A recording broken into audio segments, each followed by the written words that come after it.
74 की कहानी, सन 1974 की कहानी, उसके 46-47 वर्ष के बाद, आंदोलन के पूरा होने के भी 45 वर्ष के बाद, और आज हम ये कह सकते हैं कि 1974 आंदोलन के शुरुआत की 50वीं वर्षगांठ 3 या 4 वर्षों के बाद हम मनाएंगे।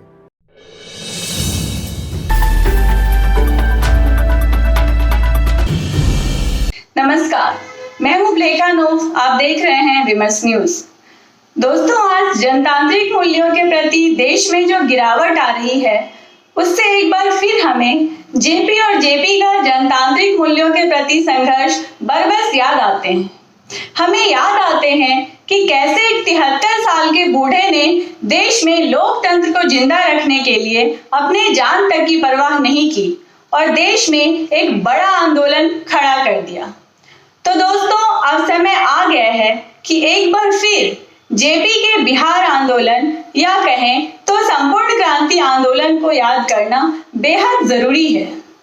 तो आइए एक बार फिर सुनिए 1974 आंदोलन की पूरी कहानी जेपी आंदोलन के एक ऐसे सिपाही चक्रवर्ती अशोक प्रियदर्शी से, जो 74 आंदोलन में 16 साल की उम्र में जेल गया और आंदोलन के लगभग 5 दशक बाद भी देश में लोकतंत्र की रक्षा के लिए संघर्षरत है।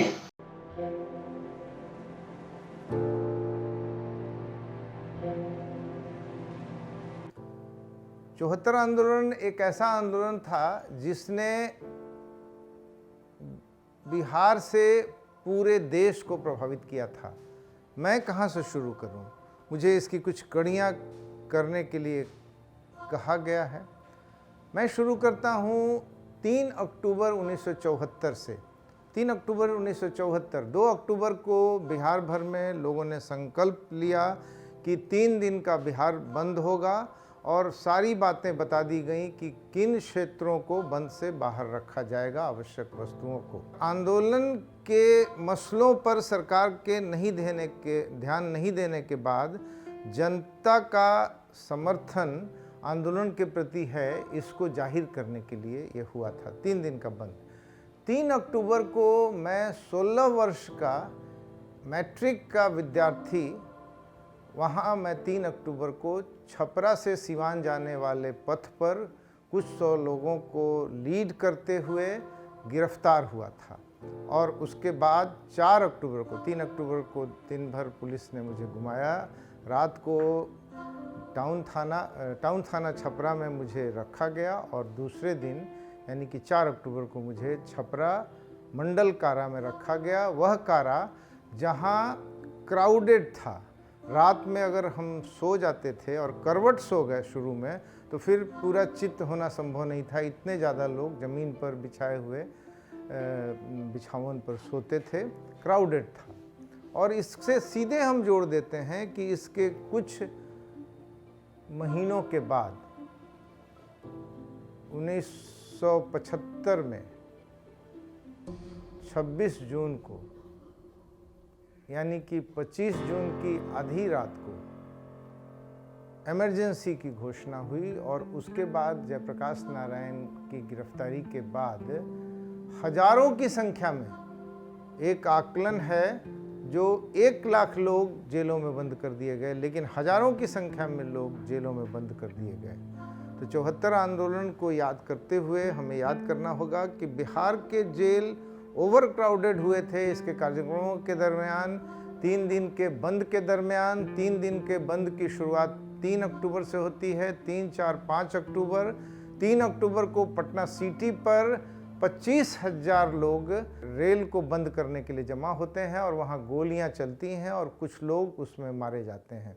74 आंदोलन ऐसा आंदोलन था जिसकी शुरुआत, मैं अपने पहले अंश को ख़त्म करूँगा ये कहते हुए कि जिसकी शुरुआत 18 मार्च 1974 से हुई थी। उसके बाद उस पहले प्रदर्शन पर भी विधानसभा के सामने गोलियां चली थीं और उसके बाद शहर में एक लूट का भी वातावरण बना था, कुछ जगह आगजनी हुई थी। यह एक मसला है। लेकिन जयप्रकाश नारायण ने उस लूट और आगजनी के बारे में तो अपना संशय रखा, लेकिन शीघ्र ही उनको समझ में आ गया कि ये सब कुछ स्टेट स्पॉन्सर्ड है। दमनकारी ऑटोक्रेटिक स्टेट के द्वारा, ऑटोक्रेसी की तरफ बढ़ रहे स्टेट के द्वारा यह हो रहा है।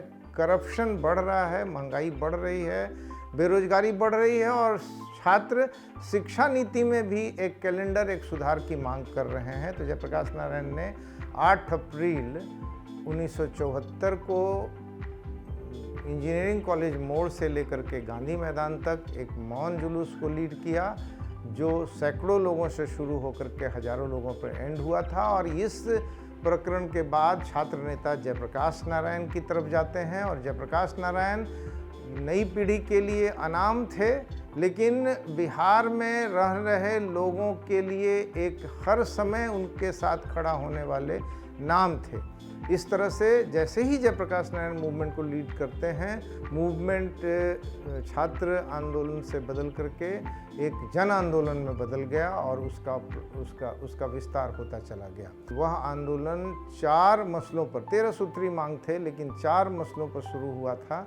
और वह था महंगाई, वह थी बेरोजगारी, इसके साथ बढ़ता भ्रष्टाचार, उसका विरोध, और शैक्षणिक वातावरण लौटाने के लिए बनाने की मांग के साथ उसके लिए स्टेट को जो कुछ करना है, विश्वविद्यालयों को जो कुछ करना है, तो एक एकेडमिक कैलेंडर बनाना है, उतने दिन पढ़ाई अवश्य हो। तो इन सब बातों पर ये आंदोलन था। और बाद में इस आंदोलन के विस्तार के साथ जब इंदिरा गांधी की तानाशाही की ओर रुख करने वाली सरकार से इस आंदोलन का टकराव हुआ, तो यह आंदोलन दिल्ली गया, इस आंदोलन का प्रसार हुआ।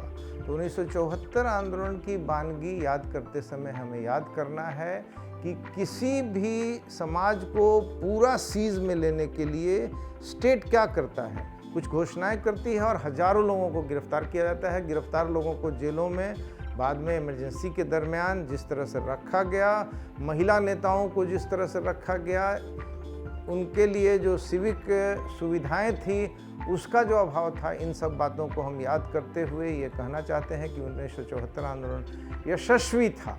और 1974 आंदोलन की कहानी कहते हुए हम आएंगे, अपनी बात यहीं समाप्त करते हैं कि आज 74 से उभरे मसलों का क्या हश्र है। धन्यवाद। तुरंत ही हम अगले वीडियो में आपके सामने आएंगे। धन्यवाद। देखते रहिए हमारा यह विशेष कार्यक्रम। और अगर अभी तक आपने हमारे YouTube चैनल को सब्सक्राइब नहीं किया है तो इसे जरूर सब्सक्राइब कर लें और बेल आइकन दबाना ना भूलें, जिससे हमारे सभी कार्यक्रमों की सूचना सही समय पर आप तक पहुंच सके।